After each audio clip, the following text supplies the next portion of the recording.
दोस्तों, मुंहिंजो नालो अली टालपुर आहे ऐं कहाणी ॿुधाईंदो आहियां। अॼु आउं तव्हांखे सिंध जे बहितरीन लेखक वफ़ा साले राजपर जी लिखियल कहाणी अर्पण खां रहिजी वियल मोहबत ॿुधाईंदुसि।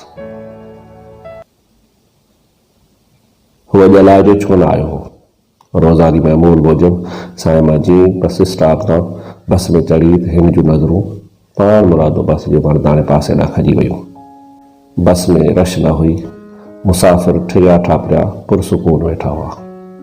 मुंहिंजूं नेटियूं जवान ऐं कुरारियूं अखियूं संदसि अखियुनि सां टकरायूं, पर उहे ॻोल्हाऊं अखियूं खेसि कंहिं बि सीट ते नज़र न आयूं जेके रोज़ानो बस जे सफ़र में संदसि पीछो कंदियूं हुयूं। उहे अखियूं न हुयूं पर तरकश हुया, जिन मां नज़रुनि जा चुटल तीर दुष्ट संदसि जिस्म मां पार थी वेंदा हुआ। नज़रुनि जे तीरनि जो इहो वसकारो तेसि ताईं पियो हलंदो हो जेसि ताईं हू कॉलेज जे स्टॉप ते बस मां लही न वेंदी हुई। हू न चाहींदे परेशान थी वई, पंहिंजे वजूद में का शइ खुटल खुटल पे महसूस कयाई। गैर इरादे तौर निगाहूं बस जे मर्दनि वारे पासे ॾांहुं खजी थी वयूं ऐं पोइ सीटुनि ते वेठल मुसाफ़िरनि जी अछातरी यात्रा करे नाकाम थी मोटी ते आयूं। हिन ज़हन में ईंदड़ ख़्यालनि खे इहो आथत ॾेई ज़हन मां कढण जी कोशिशि कई त पोइ अजायो छो परेशान थिया, पर उनमें खेसि कामयाबी न थी। संदसि उन तावलाई खे बस जे कंडक्टर महसूसु कयो पिए। माण्हुनि जो धनार हो, भांत भांत जे माण्हुनि सां रोज़ जो वाइपो हुअसि। उनखां सवाइ साइमा जी परेशानी जो कारण खांसि ॿुझो बि त कोन हो। उन गूंगी कहाणी जो अणतुरियो गवाह त हो। हिन साइमा खां टिकट जा पैसा वठंदे चपनि ते मुरकाने चयो, मोहतरमा का परेशानी आहे छा? न न, अहिड़ी का ॻाल्हि न आहे। हिन टिकट जा पैसा ॾींदे वराणियो। मिस्टर हमीद जी ऑफिस असांजे आख़िरी स्टॉप भरिसां आहे, उन करे मोकल जी दरख़्वास्त मूंखे ॾिनी अथसि। कंडक्टर खेसि ॼाण ॾिनी। छो छो छा थियो? साइमा जो वाता बेअख्तियार निकिरी वियो। इहा त ख़बर न आहे, शायदि तबियत ठीकु न अथसि। तव्हांखे सुञाणो था? हा, मुंहिंजे पाड़े में रहंदो आहे, निहायती शरीफ़ माण्हू आहे। हिन गवाही ॾिनी ऐं हू माठ थी वई। कंडक्टर अॻिते वधी वियो। हू सोच में गुम थी वई। सोचनि में सवालनि जा दायरा ज़हन खे वकोड़े विया हुआसि। खेसि पहिरियों भेरो हिन लाइ दिलि में अहसासु जागी पियो। इहो अहसासु ई खेसि के उञाते तालक जो अलार्म पे महसूसु थियो। संदसि गैर मौजूदगी वारी खोट अलाए जे छो खेसि शिद्दत सां महसूसु थियण लॻी हुई। चपनि मां बेअख्तियार भुणको निकिरी वियसि। अलाए जे छो न आयो आहे, ख़ुदा करे त ख़ैर सां हुजे। इहो रोज़ जो मामूल हो। साइमा जीअं कॉलेज वञण लाइ सुबुह जो स्पेशल सर्विस जी बस में चढ़ंदी हुई त मर्दाने कंपार्टमेंट में ॿिनि ॻोल्हाऊ अखियुनि खे पंहिंजो मंतज़र महसूसु कंदी हुई। खेसि ईअं लॻंदो हो ॼण खेसि ॾिसी उन्हनि अखियुनि खे पंहिंजी मंज़िल मिली वेंदी हुई। स्पेशल बस जो भाड़ो ॿियनि आम लोकल बसनि जे भाड़नि खां ॿीणो टीणो वधीक हो। उन करे बस में रश न हूंदी हुई। मुसाफ़िर सीट बाय सीट साइंती को सफ़र कंदा हुआ। मतलाशी अखियूं केतिरे वक़्त खां खेसि तके रहियूं हुयूं। उनजी पकसांत खेसि ॼाण न हुई, पर जॾहिं खां हिन उन्हनि निहारनि जी तपश खे महसूसु कयो आहे, उनखे बि महीने खां वधीक ॾींहं गुज़री आहिनि। पहिरीं त हिन खे ॾाढो ख़राबु लॻो हो ऐं कावड़ बि घणी ईंदी हुयसि। दिलि में ईंदो हुअसि त सीट तां उथी खेसि सतसुरी ॿुधाए, पर पोइ आहिस्ते आहिस्ते हू हुननि निगाहनि खे बर्दाश्त करणु लॻी हुई। खेसि सुकून महसूसु थियणु लॻो हुयो। उन्हनि निहारनि में का बि छेगराइप, का बि हलकराइप न हुई। बस खेसि ईअं लॻंदो हो ॼण का तांग, का ॻोल्हा, का प्यास हुई। सदियुनि जे पंध जी का पीड़ा हुई। उन्हनि निहारनि में हिकु अजीब छिक हुई जंहिं खेसि ॼण हिप्नाटाइज़ करे छॾियो हो। हमीद 40 वरनि जे लॻभॻि ॼमार वारो पुख़्तो मर्द हुयो, पर पंहिंजे जिसामत, सुठी सिहत ऐं हाठी मां पंहिंजी उमिरि खां घणो नंढो थिए लॻो। खड़ो तर, भरियल बुत, रंग जो गोरो, वॾियूं अखियूं, नक नक्शे में सिबतो, शेव कयल, चहिरे ते सन्हियूं मुछूं, पुठिते वरायल घाटा वार ऐं कपिड़े लटे में छंजल फूकियल। हमीद नौजवान पियो लॻंदो हो। हू हिकु प्राइवेट दवाउनि जी कंपनी में मुलाज़िम हो। हिन चेहरे में ॾिसण वारे खे पहिरीं नज़र में मोहण जी कशिश हुई। हू 3 ॾींहंनि खां मलेरिया बुखार में मुब्तला रहण करे ऑफिस न वियो हो। बीमारी खां वधीक खेसि साइमा जी उणित हुई। 3 ॾींहंनि खां जो खेसि न ॾिठो हुयईं। ट्रेस्टन ऐं एंटी मलेरिया डोज़ वठण खां पोइ 3 ॾींहं संदसि तबियत में बहितरी आई। सुम्हण जो वक़्तु हुयो। हू मानी खां वांदो थी पंहिंजे कमरे में किताब पढ़ी रहियो हो त मोबाइल फ़ोन जी घंटी वॼण लॻी। हिन किताब डिघेरे विहाणे हेठियां फ़ोन खणी स्क्रीन में ॾिठो। नंबर नओं हो। हिन कॉल ओके करे फ़ोन कन ते रखी त औरताणो आवाज़ कन ते पियसि। हेलो। जी मोहतरमा, फरमायो। तव्हां हमीद साहब पिया ॻाल्हायो? जी हा, पर तव्हां? मां तव्हांजी ॻोल्हा। माफ़ कजो, मूं सम्झो कोन। मां साइमा पई ॻाल्हायां। तरनम टहक फ़ोन जे माउथ पीस मां निकिरी हिन जे कननि में बुरण लॻो। साइमा? स्पेशल बस जी स्पेशल मुसाफ़िर। ओ साइमा, तूं? हा, मां तुंहिंजी निगाहनि जो मर्कज़। न, ईअं न चओ साइमा, ख़ुदा मूंखे ग़लति न सम्झ। ग़लति सम्झां हा त फ़ोन छो करियां हा? साइमा, तुंहिंजी वॾी महिरबानी। सच पुछी त अॼु मां ॾाढो ख़ुशि आहियां। ख़ैर, ॿुधायो तव्हांजी तबियत कीअं आहे? मलेरिया बुखार हो, अॼु बहितर महसूस पियो कयां। ॿई माठ थी विया। कुझु साइतनि खां पोइ हमीद माठ टोड़ियो। साइमा, हिकु ॻाल्हि ॿुधाए। जी जी, फरमायो। मुंहिंजो नंबर किथां मिलियो तव्हांखे? ॻोल्हण वारनि खे त ख़ुदा बि मिली वेंदो आहे, पर पोइ बि कंडक्टर खां वरितो अथऊं। ओ हमीद साहिब। जी जी, चओ साइमा। मां तव्हां सां मिलणु चाहियां थी। इहो त मां बि चाहियां थो। माण्हू जी शख़्सियत बंदि ताले जी हूंदी आहे ऐं गुफ़्तगू न ताले जी कुंजी हूंदी आहे।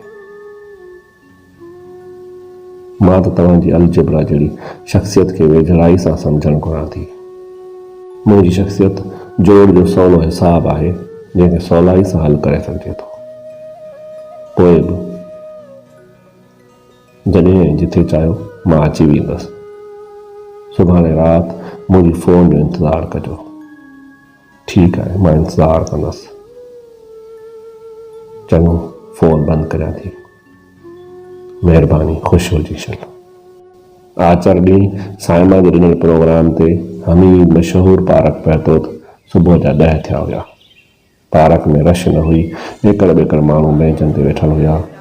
कुझु फैमिलियूं छॿर ते चादरूं विछाए वेठल हुयूं ऐं ॿार रांदि रूंद में मसरूफ़ हुया। साइमा खे ॻोल्हण में का बि ॾुखियाई न थी। हू पार्क जी कुंडाई ते पासे हिकु ख़ाली बेंच ते वेठी हुई। हू तोरियल रुखूं खणी साइमा वटि पहुतो, जेका चपनि ते मुल्कूं विखेरे संदसि आजियां करे रही हुई। हिन साइमा खे गौर सां ॾिठो त जिस्म में बरक़ी लहरूं डोड़ी वियसि ऐं बुत में हल्की रफड़ी महसूस कई। हिन साइमा खे सदाईं कॉलेज यूनिफॉर्म में ॾिठो हुयो। अॼु हू आम घर जे लिबास में हल्के ठाह सां उपसरा पे लॻी। वीहनि वरनि जी साइमा टारी में टिरियल ताज़े गुलाब जीअं पे लॻी। गोल गोल खुलियल चहिरो, वॾियूं कजलियूं अखियूं, गोरो रंग, हथे पेरे आरखणी, टिक नक्शे में सदा मालूक, कद पूरो पुलू, ॿियनि मोतियुनि जी माला जीअं जरकंदड़, खाॿी अखि हेठियां जाड़ा तिर संदसि सूंहं खे वेतर वधाए रहिया हुआ। हिन जी सूंहं अंदरि में पीउ पे वई। हू कुझु ॾिनल पे लॻी, पर उन फितरी ॾिने डप में बि एतमाद हुयसि जेको खेसि हिते वठी आयो हो। अची विया हमीद साहब? हिन लाॻी तो मुरकियो पे। हा साइमा, हिन बेंच ते वेहंदे वराणियो। कुझु देरि ॿई ख़ामोश रहिया।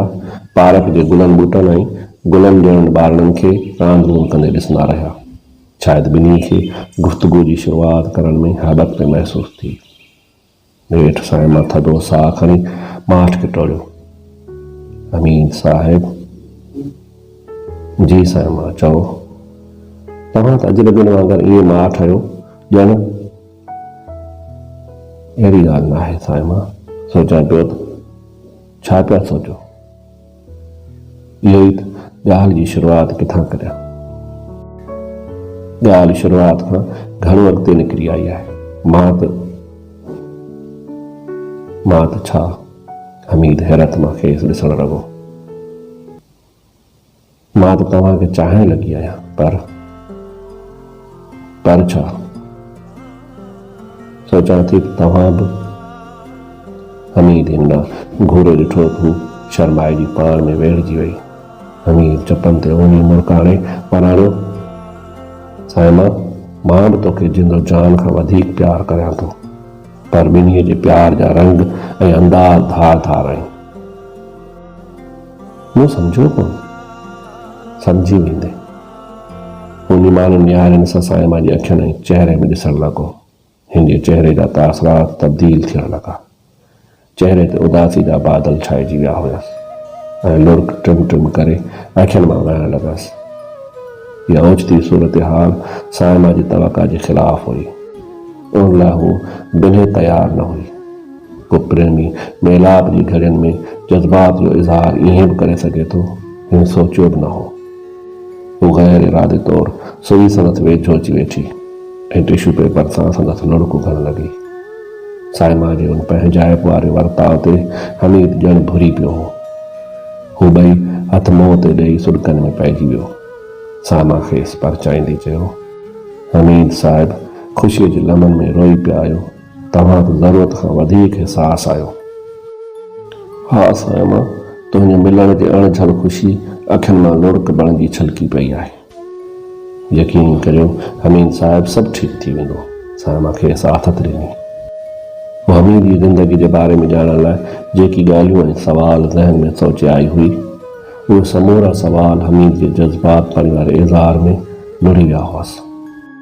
उहे समूरा सवाल कंहिं ॿिए मौक़े लाइ टारींदे खेसि दिलदारी ॾींदे चयो, हमीद साहिब मूंखे पंहिंजो पाछो सम्झो। ज़िंदगी जे कंहिं बि मोड़ ते तव्हांखे अकेलो न छॾींदुसि। उन लाइ को वचन वठणु घुरो त मां ॾियण लाइ तयारु आहियां। साईं मां तुंहिंजी वॾी महिरबानी। तूं मुंहिंजी दिलि जो वॾो भार हल्को करे छॾियो आहे। बसि मूंखे रुॻो हिकिड़ो वचन ॾे।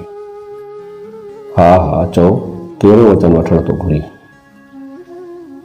इहो त तूं मुंहिंजे घर ईंदे, पोइ अकेली अची या पंहिंजे माउ पीउ खे साण वठी अची, उनजो तोखे अख़्तियार आहे। साईं मां सोच में पइजी वई। पोइ कुझु सोचे वराणाई, ठीकु आहे हमीद साहिब, ज़रूरु ईंदुसि, पर वधीक प्रोग्राम राति फ़ोन ते करे ॿुधाए छॾींदुसि। ठीकु आहे, मां इंतज़ारु कंदुसि। राति जा 11 थिया हुआ। हमीद पंहिंजे कमरे में ॿिनि विहाणनि जी टेक ते बेड ते टंगू ढकेरे वेठो हो। अखियूं किताब में हुअसि, पर ध्यानु फ़ोन जी घंटी में हुअसि। किताब पढ़ियाई पे, पर किताब जा लफ़्ज़ संदसि ध्यानु विरहाइण करे मानाऊं विञाए वेठा हुआ। फ़ोन जी घंटी वॼी, हिन किताब रखी फ़ोन खणी ओके जो बटण दबायो। हेलो हमीद साहिब, कीअं आहियो? साईं मां ख़ुशगवार मूड में हुई। मां ठीकु आहियां साईं मां, तूं ॿुधाए? मां बि ठीकु आहियां। छा पियो थिए? हमीद रस्मी जुमिलो ॻाल्हायो।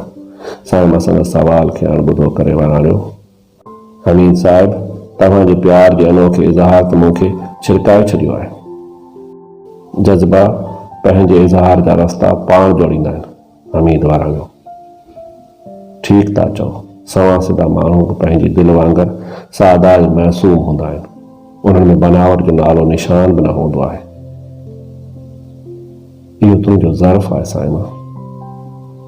हा हमीद साहिब, मूं पंहिंजी माउ खे समूरी ॻाल्हि खां आगाह करे छॾियो आहे। ईंदड़ आचर ते तव्हांजे घर अचूं पिया। तव्हांजो बाबा बि अचे पियो या न? हू माठ थी वई। छो, छा थियो साईं मां? हमीद उणितण ज़ाहिर कई। साईं मां ॿुधल ऐं ॾुखारे लहजे में वराणियो, हमीद साहब मुंहिंजो बाबा हिन दुनिया में न आहे रहियो। हू सुॾकी पई। ओ वेरी सैड। साईं मां मूं तव्हांजी दिलि ॾुखाई, हुन लाइ मौज़रत। न अहिड़ी ॻाल्हि न आहे, थियणी खे केरु थो टारे सघे। हमीद जे घर ड्राइंग रूम में साइमा ऐं संदसि माउ सोफ़ा सेट ते वेठियूं हुयूं। संदसि भरिसां सिंगल सोफ़े ते हमीद जी माउ वेठी हुई। ॿिए सिंगल सोफ़े ते हमीद संदसि साम्हूं वेठल हुयो। हमीद जी नौजवान भेण ताहिरा चांहि बिस्किट जी ट्रे खणी संदनि अॻियां टेबल ते रखी। साइमा जी माउ प्लेट मां बिस्किट खणी सरसरी निगाह सां घर खे ॾिसण लॻी। ओचितो हिन जी निगाह भित में लॻल वॾे फ्रेम थियल तस्वीर न खजी वई।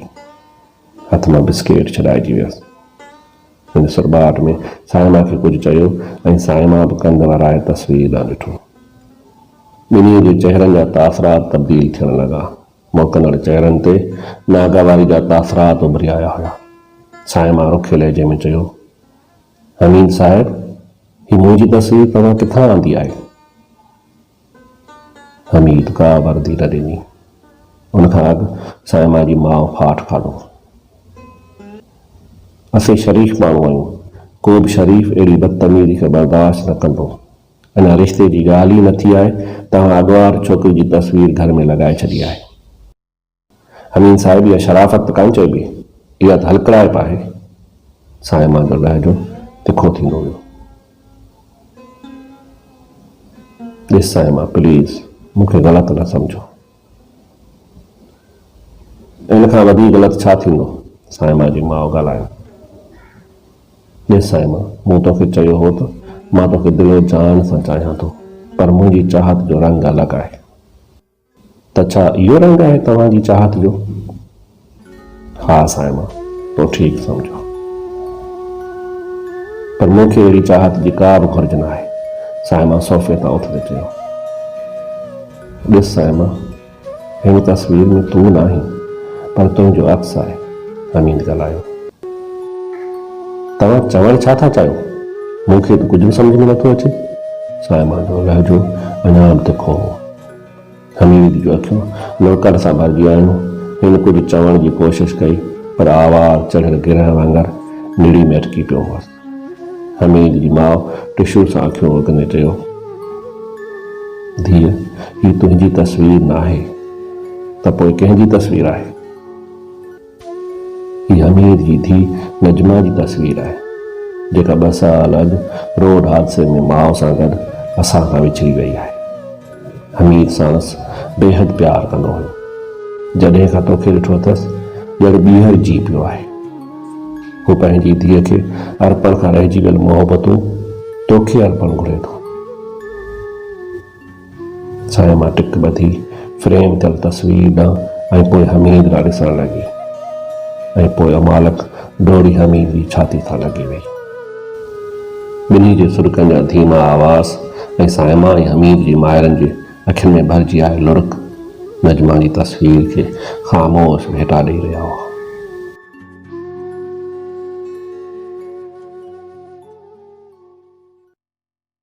बस दोस्तों, इहा आहे अॼु जी कहानी, जेका उमेद आहे तव्हांखे पसंदि आई हूंदी।